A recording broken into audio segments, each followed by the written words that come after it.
शास्त्रों में कहा गया है, दुर्लभम त्रयमेवैतद् देवानुग्रह हेतुकम मनुष्यत्वम मुमुक्षुत्वम महापुरुष संश्रयः। इस संसार में 3 चीज़ें बहुत दुर्लभ हैं, बड़ी ही कठिनाई से मिलती हैं। एक, मानव तन की प्राप्ति हो जाना। दूसरा, मन में मुक्ति की उत्कट इच्छा जागृत हो जाना। और तीसरा, महापुरुष की, किसी पूर्ण संत महापुरुष की शरण की प्राप्ति हो जाना। क्योंकि हमें ये मनुष्य तन 84 लाख योनियों में भटकने के बाद मिला है और यही तन मुक्ति का, भव सागर को पार करने का माध्यम है। लेकिन यदि माध्यम हो और इच्छा नहीं तो बात नहीं बनती। इसलिए कहा गया मुमुक्षुत्वम, मुक्ति की इच्छा होना। और यदि इच्छा भी हो लेकिन कोई रास्ता न मिले, कोई मार्ग न मिले, तो फिर मंजिल पर पहुंचना असंभव हो जाता है। इसलिए कहा गया किसी महापुरुष की शरण प्राप्त कर लेना। और जब किसी महापुरुष की शरण प्राप्त हो जाती है, जब जीवन में किसी संत सतगुरु का आना हो जाता है, तो उसके बाद प्रभु प्राप्ति का मार्ग बहुत ही सुलभ और सहज हो जाता है। इसलिए रामचरितमानस में भी कहा गया, राम सिंधु घन सज्जन धीरा चंदन तरु हरि संत समीरा, कि वो ईश्वर परमात्मा सागर की तरह है और संत महापुरुष बादल की तरह है। बादल ही उस सागर का जल, उसका पानी जन जन तक पहुंचा सकते हैं। इसी प्रकार से एक जीव, एक मनुष्य परमात्मा को अपनी इच्छा से, अपने किसी प्रयास के द्वारा, अपने बलबूते प्राप्त नहीं कर सकता। उसके लिए हमें आवश्यकता है किसी पूर्ण संत महापुरुष की। और इसीलिए बुल्ले शाह जी भी अपनी वाणी में बहुत सुंदर कहते हैं, जिथे वसदाएं उथे दसदा ने, किड्डी 420 वाली बात हुई। असी जाग के देखिया विच काबे, तेरी उथे भी ना मुलाकात हुई। कदे खाना ते मंदिर मसीत देखे, मुल्ला काजियां दी काली रात हुई। बुल्ले शाह जद मिलिया अपने घरों मिलिया, जद मेहरबान मुर्शद दी जात हुई। इसलिए अनेकों प्रकार से हमारे महापुरुषों ने ये समझाया है कि अगर हम ईश्वर को पाना चाहते हैं तो किसी महापुरुष की शरण जाना होगा। और वो महापुरुष किसी भी देश काल में क्यों ना पैदा हुए हों, उनका उद्देश्य एक ही रहा करता है, किस प्रकार से सोई हुई मानवता को जगाया जाए, किस प्रकार से बुझे हुए दीपक को जलाया जाए, अज्ञान अंधकार में फंसे हुए व्यक्ति को ज्ञान का प्रकाश दिखलाया जाए। और ऐसी ही एक सुंदर रचना श्री दसम ग्रंथ साहिब जी में से ली हुई, दशम पातशाही श्री गुरु गोबिंद सिंह जी द्वारा रचित एक शब्द हम श्रवण करने जा रहे हैं, जिसके द्वारा गुरु साहिबान हमें ये समझाने की कोशिश कर रहे हैं, हमें ये समझाने का प्रयास कर रहे हैं कि हे व्यक्ति, ऐ मनुष्य, यदि तू ईश्वर को, उस प्रभु को पाना चाहता है तो तुझे क्या करना होगा।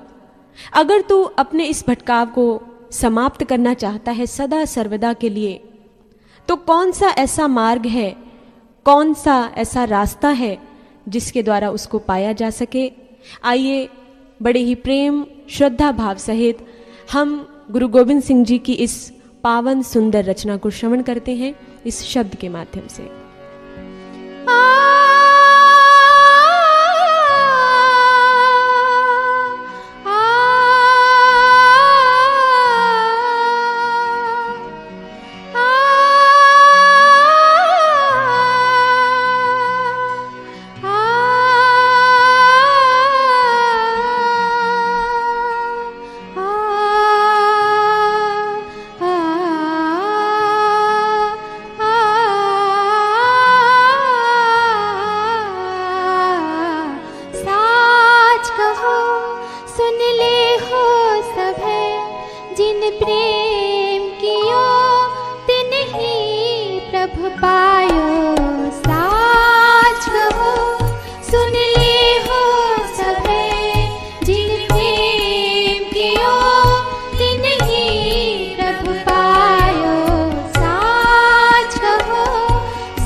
कहो सुन ले हो सभय, जिन प्रेम कियो तिन ही प्रभ पायो।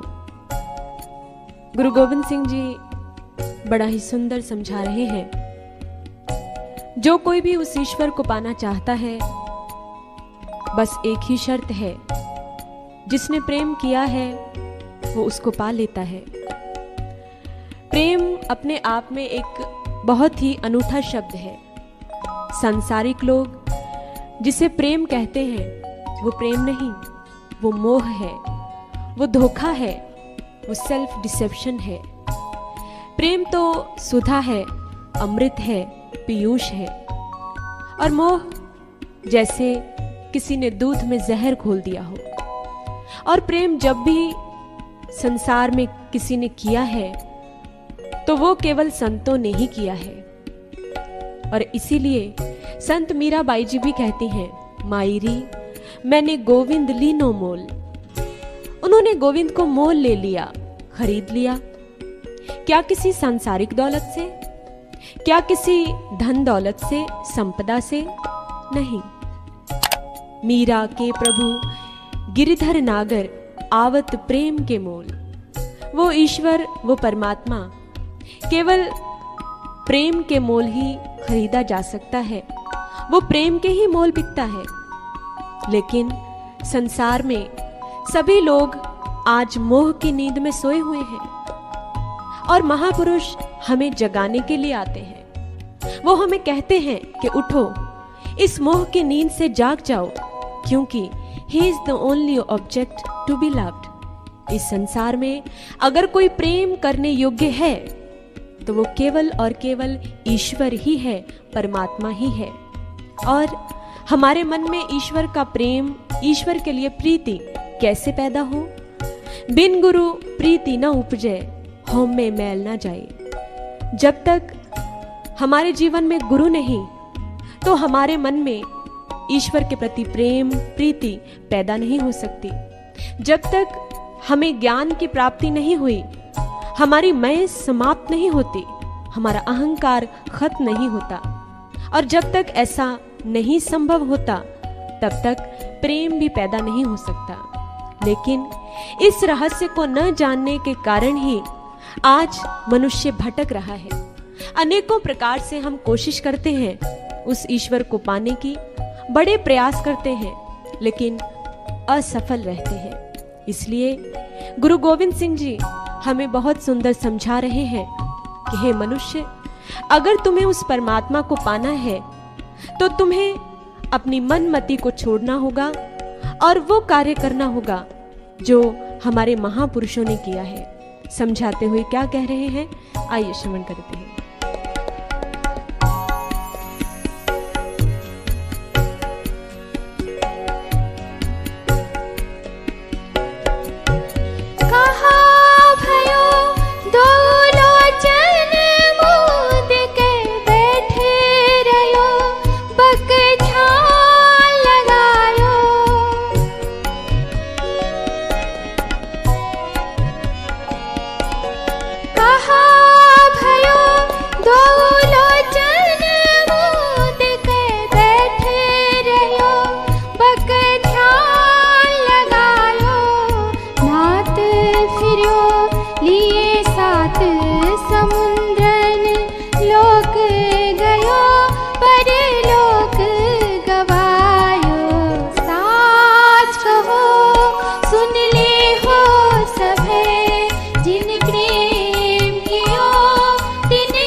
गुरु गोविंद सिंह जी हमें समझाते हुए कहते हैं, कहा भयो दो लोचन मूंद के बैठ रहे हो बक ध्यान लगायो। उन्होंने ऐसे लोगों पर कटाक्ष किया है जो भगवान के नाम पर लोगों की श्रद्धा को लूटते हैं, जो पाखंड करते हैं, प्रपंच करते हैं, जो सफेद वस्त्र पहनकर बैठ जाते हैं, नेत्र मूंद कर बैठ जाते हैं। लेकिन गुरु गोविंद सिंह जी कहते हैं कि आप नेत्र मूंद कर तो बैठे हैं, लेकिन जब तक दीक्षा की प्राप्ति नहीं हुई, जब तक परमात्मा दिखाई नहीं दिया, तो आप भीतर किसका ध्यान कर रहे हैं? भीतर क्या देख रहे हैं? क्या अंधेरे को देख रहे हैं? इसलिए गुरबाणी में कहा गया, बिन गुर दिख्या कैसो ज्ञान, बिन पेखे कहो कैसो ध्यान। जब तक दीक्षा की प्राप्ति नहीं हुई, तब तक ध्यान की सही विधि का भी पता नहीं चल सकता। आज अगर आप देखें तो बहुत से लोग ध्यान करते हैं, आंखें बंद करके बैठ जाते हैं और भीतर ही भगवान का ध्यान लगाने का ढोंग करते हैं। लेकिन एक बात सोचने की है, प्रश्न है कि क्या केवल आंखें मूंद कर बैठ जाना, क्या यही ध्यान है? महापुरुषों ने आंखें मूंद कर बैठ जाने को ही ध्यान नहीं कहा, क्योंकि ध्यान 3 चीजों से बनता है, ध्येय, ध्याता, ध्यान। ध्येय यानी हमारा टारगेट, हमारा लक्ष्य, हमारा केंद्र, हमारा निशाना। जब तक आपके पास कोई टारगेट ही नहीं है, जब तक आपके पास कोई निशाना ही नहीं है, जब तक आपके पास कोई लक्ष्य ही नहीं है, तो आप निशाना क्या साधेंगे? ध्याता आप खुद हैं, लेकिन ध्यान की प्रक्रिया कैसे पूर्ण होगी जब तक आपके पास ध्येय ही नहीं? जैसे हम आपको कहें कि आप इस माइक का ध्यान करें, तो आप इस माइक का ध्यान कर सकते हैं। सीधी सी बात है, आपने इस माइक को देखा है। और अगर हम आपको ये कहें कि आप यहीं बैठे व्हाइट हाउस का ध्यान करें, आप कर लेंगे? आप नहीं कर सकते, क्योंकि आपने व्हाइट हाउस देखा नहीं है। किसी भी चीज का ध्यान करने के लिए सबसे पहली शर्त है कि आपने उसे देखा हो। जिस चीज को देखा है उसका ध्यान किया जा सकता है, बिना देखे किया हुआ ध्यान ध्यान नहीं, वो मात्र कल्पना ही हो सकती है। इसलिए जब उस परमात्मा का दर्शन हमें हमारे भीतर होता है, जब दीक्षा की प्राप्ति होती है, उसके बाद जब हम भीतर ध्यान लगाते हैं, नेत्र मूंदते हैं, तो हमें उसका प्रकाश दिखाई पड़ता है। फिर हमारा मन भी उस प्रकाश में, उस परमात्मा में लगता है। लेकिन यदि आपको कुछ भीतर दिखाई ही नहीं पड़ रहा, आप केवल आंखें बंद करके बैठे हैं और भीतर आपको अंधेरा नजर आ रहा है, तो फिर आपका मन भी एकाग्र नहीं होगा। जैसे हम आपको ये कहें कि आप किसी बंद टीवी पर ध्यान लगाएं, आप बंद टीवी पर ध्यान लगा सकते हैं? आप कोशिश करें, पूरी कोशिश करें, तो भी आप 5 मिनट से अधिक ध्यान नहीं लगा सकते। लेकिन अगर वही टीवी ऑन कर दिया जाए, चला दिया जाए, तो 3 घंटे कब बीत गए आपको पता ही नहीं चलता, क्योंकि आप सामने कुछ देख रहे हैं, आपको कुछ दिखाई पड़ रहा है। इसीलिए महापुरुषों ने कहा कि जब तक दीक्षा ही नहीं मिली, जब तक परमात्मा का दर्शन ही नहीं हुआ, तो तुम्हें ध्यान की सही विधि का ज्ञान नहीं हो सकता, तुम ईश्वर का दर्शन कर नहीं सकते। यही गुरु साहिब जी हमें समझाने का प्रयास कर रहे हैं। लेकिन कुछ लोगों का कहना है कि गुरु गोविंद सिंह जी ने तो नेत्र मूंदने की निंदा की है। यहाँ हमारी छोटी सी भूल है समझने की। उन्होंने ऐसा नहीं कहा और न ही उनके कहने का ऐसा कोई भाव था। वो तो मात्र उन लोगों को समझाना चाहते थे जो केवल और केवल पाखंड ही कर रहे हैं, जो बगुले की तरह हैं। बाहर से तो बड़े ही धर्मात्मा दिखाई पड़ते हैं, लेकिन उनकी दृष्टि हमेशा नीचे की ओर ही लगी रहती है। उनके मन की वृत्ति हमेशा नीचे की ओर है, ऊपर प्रभु की तरफ नहीं है। यही गुरु गोविंद सिंह जी हमें समझाना चाहते हैं कि यदि ईश्वर को देखा नहीं, परमात्मा का दर्शन नहीं हुआ, तो फिर तुम क्या अपने इन 2 नेत्रों को मूंद कर बैठे हो, क्योंकि इससे कोई लाभ होने वाला नहीं है। आगे वो हमें समझाते हुए कहते हैं, नहात फिर्यो लिए 7 समुद्रन, लोक गयो पर लोक गमायो। एक बड़ा ही उत्तम संदेश है हमारे लिए। अक्सर ये कहावत है कि तीर्थ में स्नान करने से हमारे सारे पाप धुल जाते हैं। अक्सर लोग ये सोचते हैं कि अगर हम स्नान कर लेते हैं तो हम पवित्र हो जाते हैं। मुझे एक घटना याद आती है स्वामी रामकृष्ण परमहंस जी के जीवन की। कहते हैं कि एक बार वो कहीं से जा रहे थे और मार्ग में उन्हें एक दुष्ट व्यक्ति दिखाई पड़ा जो कि अच्छे विचारों का नहीं था, जिसने बड़े गलत काम बहुत बार किए थे और उसके कोई ऐसी विशेष धर्म में रुचि भी नहीं थी। जब वो जा रहा था तो रामकृष्ण परमहंस जी पूछते हैं कि भाई तुम कहां जा रहे हो? तो वो व्यक्ति कहने लगा कि मैं गंगा स्नान करने जा रहा हूं। रामकृष्ण जी कहने लगे ये तो बड़ी अच्छी बात है, लेकिन मेरे मन में एक विचार है, मैं प्रश्न पूछता हूं तुमसे कि मैं तो ये जानता हूं कि तुम्हारी धर्म में कभी रुचि नहीं रही और तुमने अनेकों बार ऐसे गलत काम भी किए हैं, फिर आज ये विचार कैसे आया? तो वो व्यक्ति कहने लगा कि वो विचार मुझे ऐसे आया क्योंकि मैंने आप जैसे ही संतों से सुना है कि यदि स्नान कर लिया जाए, यदि गंगा स्नान कर लिया जाए तो सारे पाप धुल जाते हैं। रामकृष्ण परमहंस जी कहते हैं ठीक है, ऐसी बात है तो एक बात मेरी और सुनो कि जब तुम स्नान करने जाओगे तो गंगा के किनारे बहुत से पेड़ लगे रहते हैं।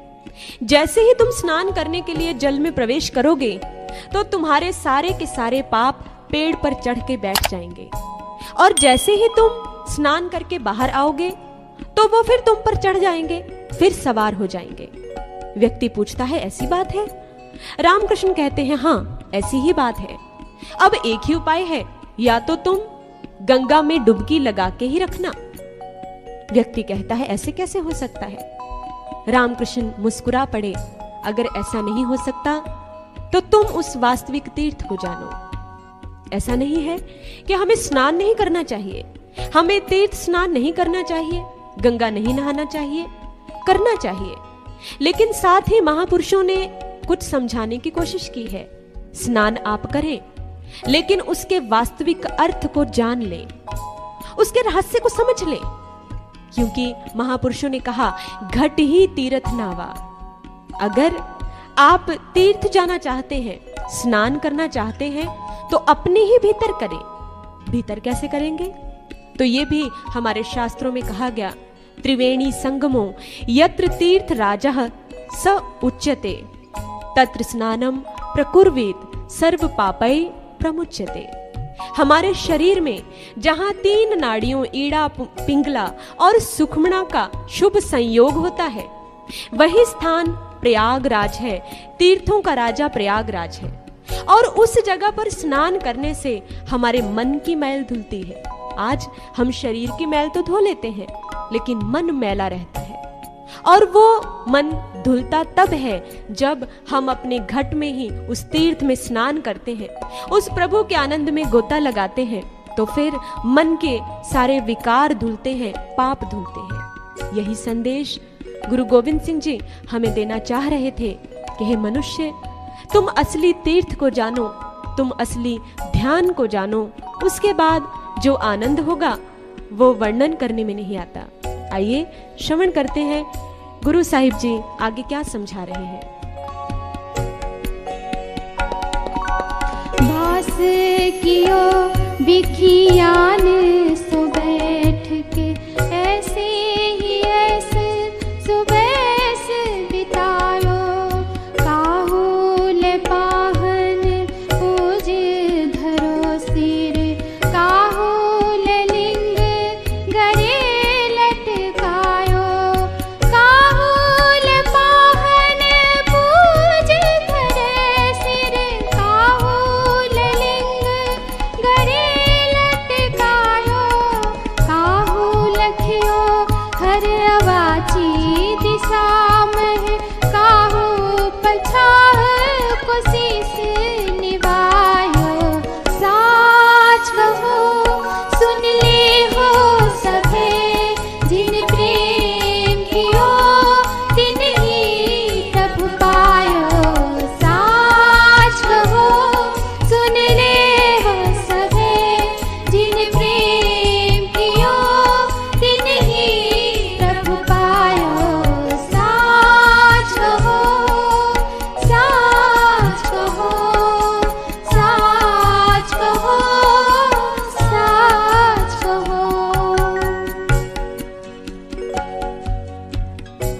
गुरु साहिबान कहते हैं कि हे मनुष्य, तेरा मन तो विषयों में वास कर रहा है और तू इसी प्रकार से अपने समय को बिता रहा है।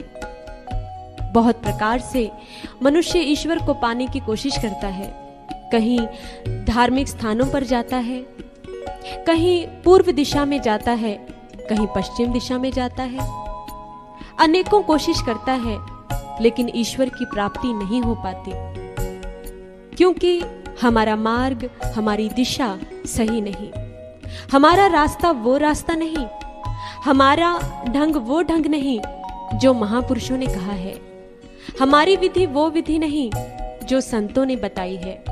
इसलिए किसी ने बड़ा अच्छा कहा, न जोगी बनके उसे वीरानों में ढूंढो, न याचक बनके उसे बुत खानों में ढूंढो। अगर ख्वाहिश है उसके दीदार की, तो उसका नूर अपने दिल के आईने में ढूंढो। अगर हम ईश्वर को पाना चाहते हैं तो उसके लिए कहीं बाहर जाने की जरूरत नहीं, कहीं बाहर जाने की आवश्यकता नहीं। अगर उसको पाना चाहते हैं तो अपने ही भीतर, इसी मनुष्य शरीर के भीतर प्रवेश पाने की वो विधि जाननी होगी, वो तरीका जानना होगा। एक बारी की बात है कि गुरु तेग बहादुर जी कहीं से जा रहे थे। मार्ग में उन्हें कोई व्यक्ति मिला। तेग बहादुर जी पूछते हैं कि हे भाई, तुम कहां जा रहे हो? वो व्यक्ति कहने लगा, मैं परमात्मा को पाने जा रहा हूं, मैं उससे मिलने जा रहा हूं। तो गुरु तेग बहादुर जी कहने लगे, काहे रे बन खोजन जाई, सरब निवासी सदा अलेपा, तो ही संग समाई। पुहुप मध जो बास बसत है, मुकुर माही जैसे छाई, तैसे ही हरि बसे निरंतर, घट ही खोजो पाई। ए मानव, यदि तुम्हें ईश्वर को पाना है, यदि उसके दर्शन की इच्छा है, तो उसके लिए तुम्हें कहीं बाहर भटकने की जरूरत नहीं है। तुम्हें अपने भीतर जाना होगा। जैसे फूल के बीच में, पुष्प में उसकी सुगंधी, उसकी महक समाई रहती है, जिस प्रकार से दर्पण में परछाई छिपी रहती है, इसी प्रकार तुम्हारा प्रीतम, तुम्हारा प्रभु, तुम्हारा परमात्मा कहीं बाहर नहीं, वो तुम्हारे ही भीतर है। उसको देखना है, उसको पाना चाहते हो तो अपने भीतर जाओ। ऐसी ही धारणा भगवान श्री कृष्ण के समय बन गई थी। उस समय भी लोग ये सोचते थे कि अगर प्रभु को पाना है, अगर परमात्मा का दर्शन करना है, तो उसके लिए वनों में जाना होगा, उसके लिए जंगल में जाना होगा, उसके लिए सब कुछ छोड़ना पड़ेगा। और श्री कृष्ण इस धारणा को तोड़ना चाहते थे। इसलिए जब उन्होंने अर्जुन को उपदेश दिया, तो उस समय उन्होंने ये नहीं कहा कि हे अर्जुन, चलो युद्ध के मैदान के बाहर चलते हैं। उन्होंने उसी स्थान पर, युद्ध के मैदान में, जहां पर इतना शोरगुल है, जहां पर चारों ओर सेनाएं खड़ी हैं, जहां पर घोड़ों की हिनहिनाहट है, हाथियों की चिंगाड़े हैं, जहां पर इतनी बड़ी विशाल सेनाएं हैं, वहीं पर अर्जुन को आत्मा का ज्ञान, ब्रह्म का ज्ञान दिया। वहीं पर अर्जुन को दीक्षा प्रदान की। और उन्होंने ये नहीं कहा कि हे अर्जुन, तू एक बड़ी सी माला ले आ और कृष्ण कृष्ण कर, बल्कि वो बड़ी अद्भुत बात कहते हैं कि हे अर्जुन, हे पार्थ, तू युद्ध भी कर और मेरा सुमिरन भी कर।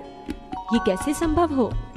आप युद्ध के मैदान में खड़े हैं और आपको ये समझाया जाए कि आप युद्ध भी करें और आप सुमिरन भी करें, बड़ा मुश्किल है। लेकिन ऐसा श्री कृष्ण कहते हैं।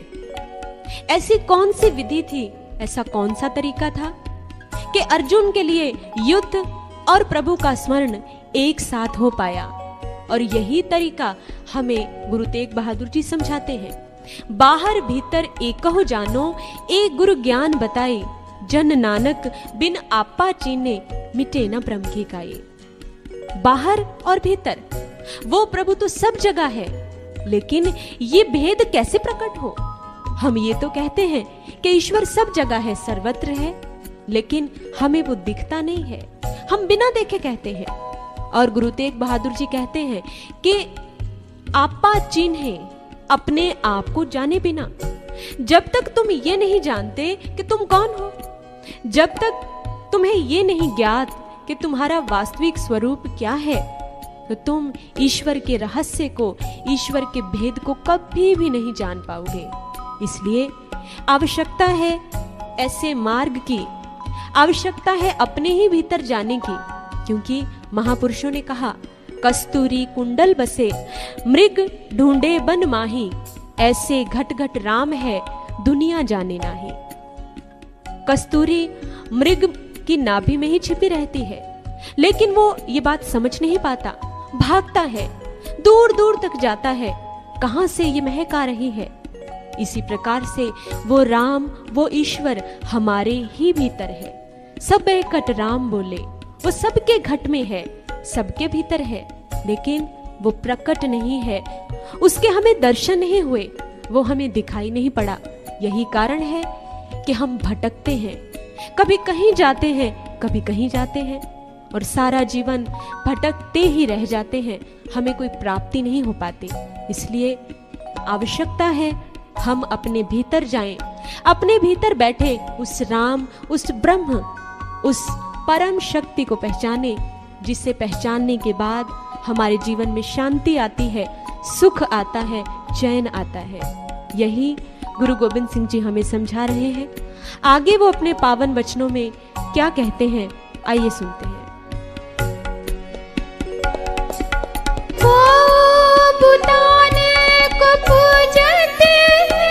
पशु को मृतान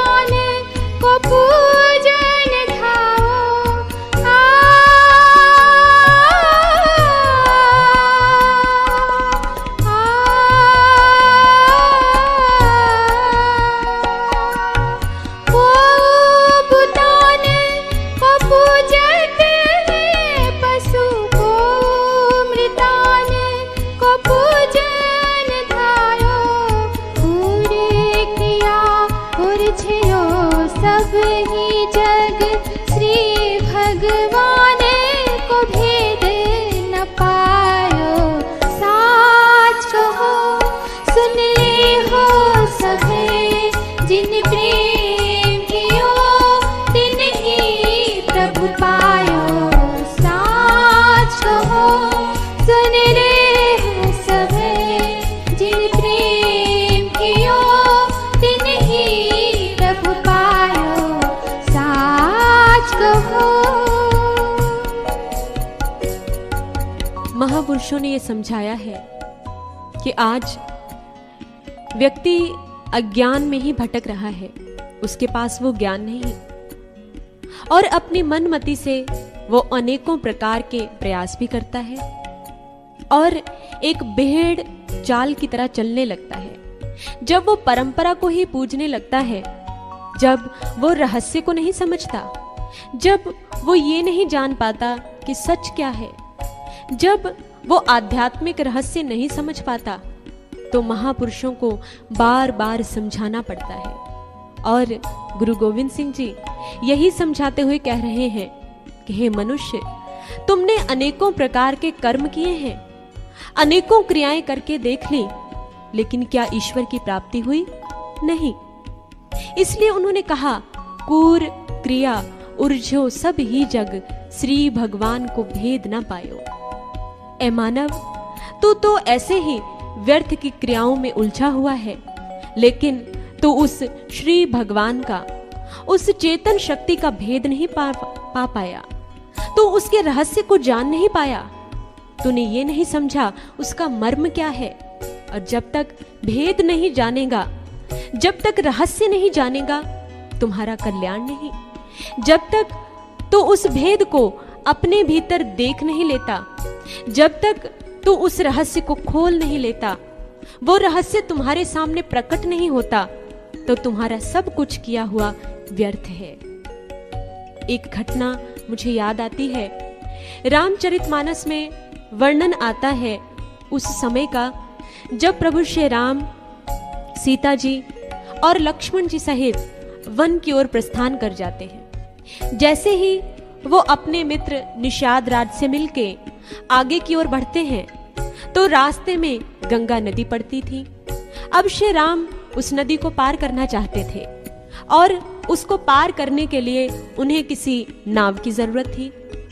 और वो देखते हैं कि नदी के धारा में एक किनारे पर केवट बैठा हुआ है नाव पर। और जैसे ही श्री राम ने केवट को देखा तो वो लक्ष्मण से कहते हैं कि लक्ष्मण, अब हम इसी नाव के सहारे नदी को पार कर लेंगे। लक्ष्मण भी सहमत हो गए और श्री राम ने केवट से नैया की मांग की। श्री राम कहते हैं, केवट, क्या तुम हमें गंगा पार ले जाओगे? क्या तुम हमें नदी के उस पार ले जाओगे? तो केवट ने ध्यान ही नहीं दिया कि श्री राम क्या कह रहे हैं, उसने सुना ही नहीं। श्री राम ने फिर से कहा, केवट, क्या तुम हमें गंगा पार ले जाओगे? क्या हमें तुम उस पार ले जाओगे? केवट ने फिर नहीं सुना। और अब की बार लक्ष्मण जी बोले कि केवट, प्रभु श्री राम तुमसे कुछ कह रहे हैं, तुमसे नैया की मांग कर रहे हैं और तुम हो कि सुन ही नहीं रहे। तो केवट ने जो उत्तर दिया बहुत ही सुंदर उत्तर है। तुलसीदास जी लिखते हैं अपनी चौपाइयों में, मांगी नाव न केवट आना, कहूँ तुम्हार मर्म मैं जाना।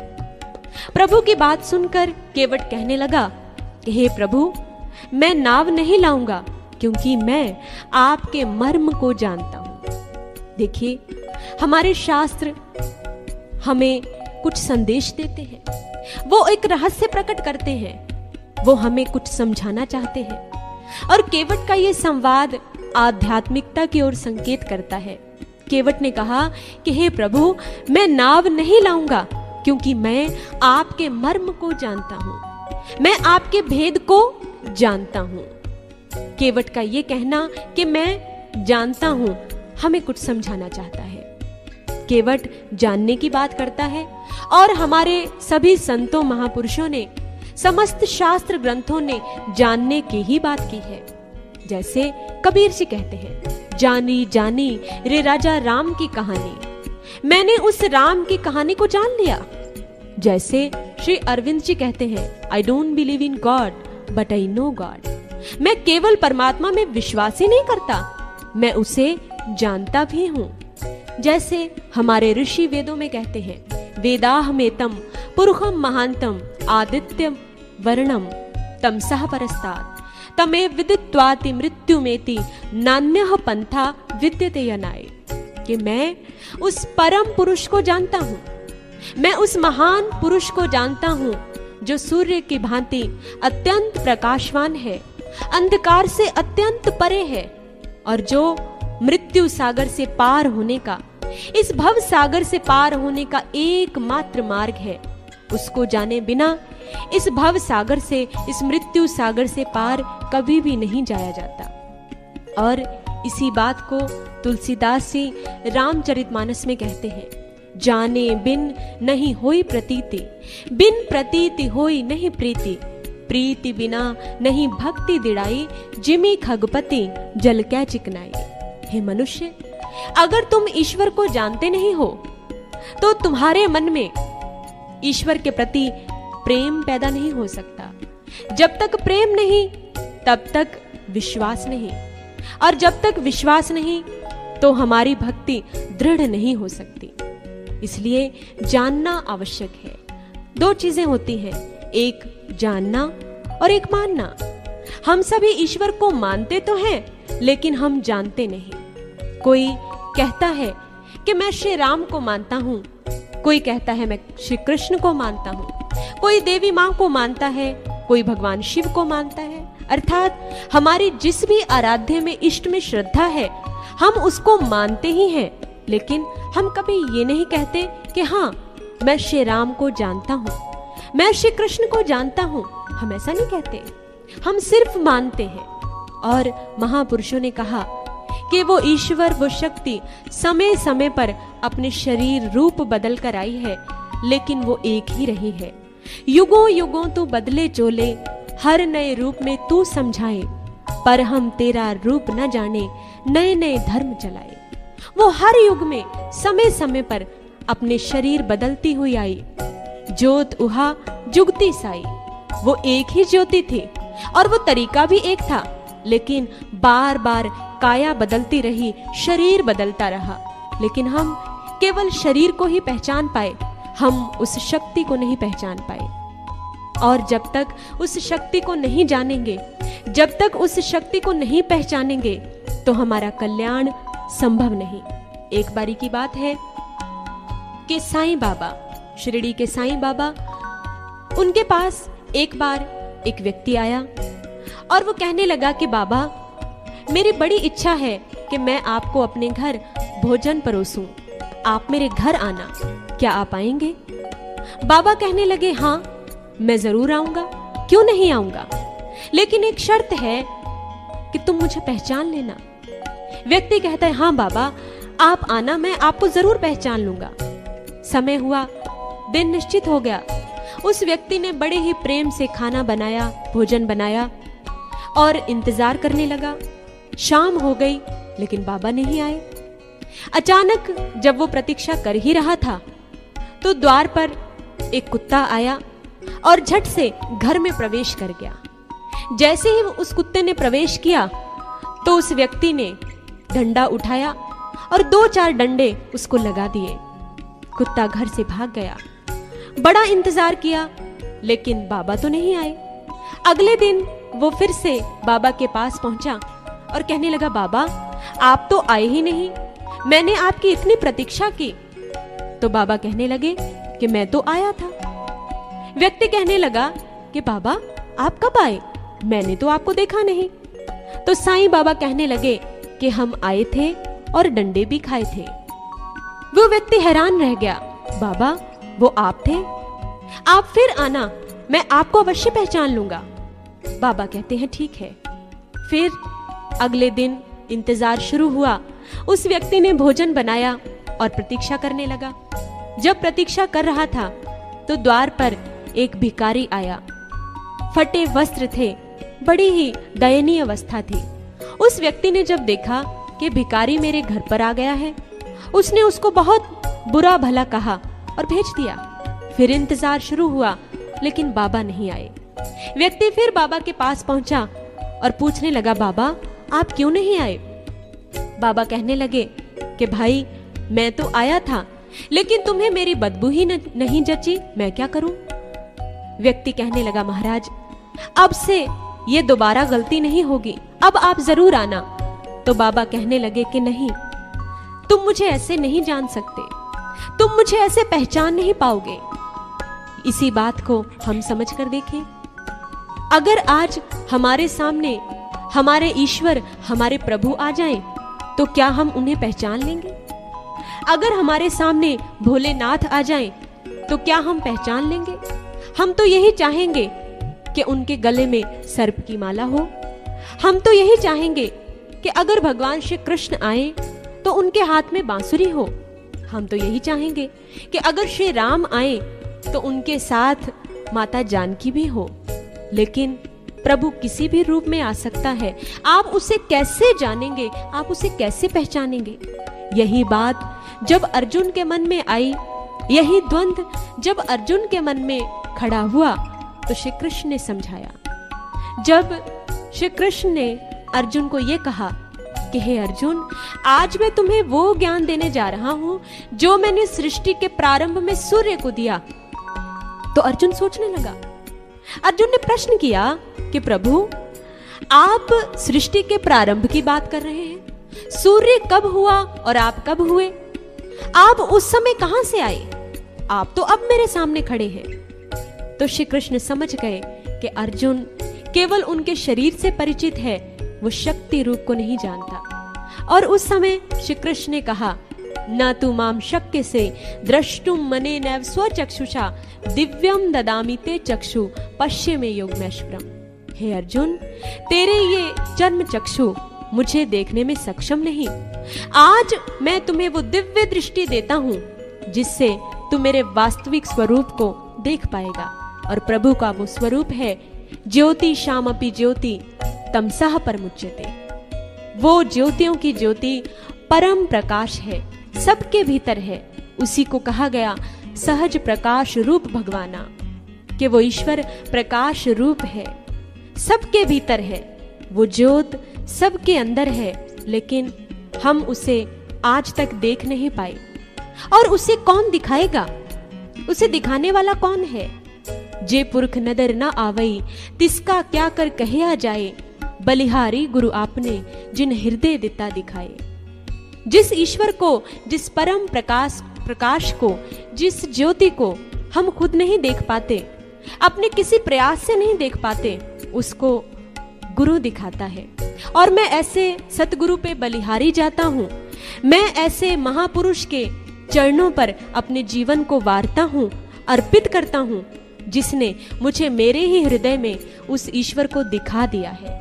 इसीलिए हमारे वेदों में भी कहा गया, शास्त्रों में कहा गया, अखंड मंडलाकारम व्याप्तम येन चराचरम तत्पदम दर्शितम येन तस्मै श्री गुरुवे नमः। जो तुम्हारे ही भीतर उस परम प्रकाश, उस चर अचर जगत में व्याप्त ईश्वर को दिखा दे, तत्व से दर्शन करवा दे, उसी को सतगुरु कहा गया है, उसी को गुरु कहा गया है। गु अंधेरा जानिए, रू कहिए प्रकाश, मेटे अज्ञानतम ज्ञान से गुरु नाम है दास। जो हमारे भीतर छाए हुए, जन्मों जन्मों से छाए हुए अज्ञान अंधकार को तोड़कर, नष्ट करके ज्ञान का प्रकाश दिखा दे, उसी समय प्रकट कर दे, उसी को गुरु कहा गया है। और यही ज्ञान, यही दिव्य दृष्टि, यही तीसरी आंख, यही डिवाइन आई हमारे सभी महापुरुषों ने जिज्ञासुओं को प्रदान की है। यही वो ज्ञान था, यही वो दिव्य दृष्टि थी जो श्री राम ने हनुमान जी को प्रदान की। यही वो दिव्य दृष्टि थी जो श्री कृष्ण ने अर्जुन को प्रदान की। यही वो दृष्टि थी, यही वो ज्ञान था जो महात्मा बुद्ध ने अपने शिष्यों को दिया। यही वो ज्ञान था जो महावीर जी ने अपने भक्तों को प्रदान किया। और यही वो शाश्वत सनातन ज्ञान है जो हमारे गुरु साहिबानों ने भक्तों को प्रदान किया। इसलिए अगर हम उस ईश्वर को पाना चाहते हैं, अगर हम चाहते हैं कि उसका दर्शन हो, हम भटकते न रहे, हम कहीं ऐसे ही अपने जीवन को व्यर्थ न कर डालें, तो इसके लिए एक ही शर्त है, हमें अपने जीवन में किसी ऐसे महापुरुष, किसी ऐसे गुरु की शरण लेनी पड़ेगी जो हमें ईश्वर का दर्शन करवाए हमारे ही घट के भीतर। इसीलिए महापुरुषों ने कहा, मत कोई परम पुले संसार, गुरु बिन कोई न उतरस पार। ये भ्रम भी किसी व्यक्ति के मन में न रहे, ये संशय किसी व्यक्ति के मन में न रहे कि गुरु के बिना भी कोई इस भव सागर से पार हो सकता है। भाई रे गुरु बिन ज्ञान न होए, पूछो ब्रह्मे नारदे वेद व्यासे कोई। ये हमारे शास्त्रों ने गाया है, गुरु के बिना ज्ञान नहीं, और ज्ञान के बिना दर्शन नहीं, दर्शन बिना मुक्ति नहीं, और जब तक मुक्ति नहीं तो आवागमन के, जन्म और मरण के इस चक्र से छुटकारा कभी भी नहीं मिल सकता। इसलिए यही संदेश हमारे महापुरुषों ने हमें दिया है। गुरु गोविंद सिंह जी हमें यही समझाने की कोशिश कर रहे हैं कि हम उस ज्ञान को प्राप्त करें, हम अपनी मन मति को छोड़ें, हम अंधविश्वास को त्यागें। जिन कुरीतियों में हम फंसे हुए हैं, जिनका कोई आधार नहीं, हम उससे आधार की ओर बढ़ें। हम ऐसे ज्ञान को प्राप्त करें जिसे प्राप्त करने के बाद जीव का कल्याण हो जाता है। और यही संदेश हमें गुरु साहिबान दे रहे हैं। हम सभी इसको तन मन से आत्मसात करें। साच कहो सुन ले हो सभे, जिन प्रेम कियो तिन ही प्रभु पायो। साच कहो सुन ले हो सभे, जिन प्रेम कियो तिन ही प्रभु पायो। साच कहो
कियो बिखियान सो बैठ के, ऐसे ही ऐसे सुबह से बितायो काहुल पाह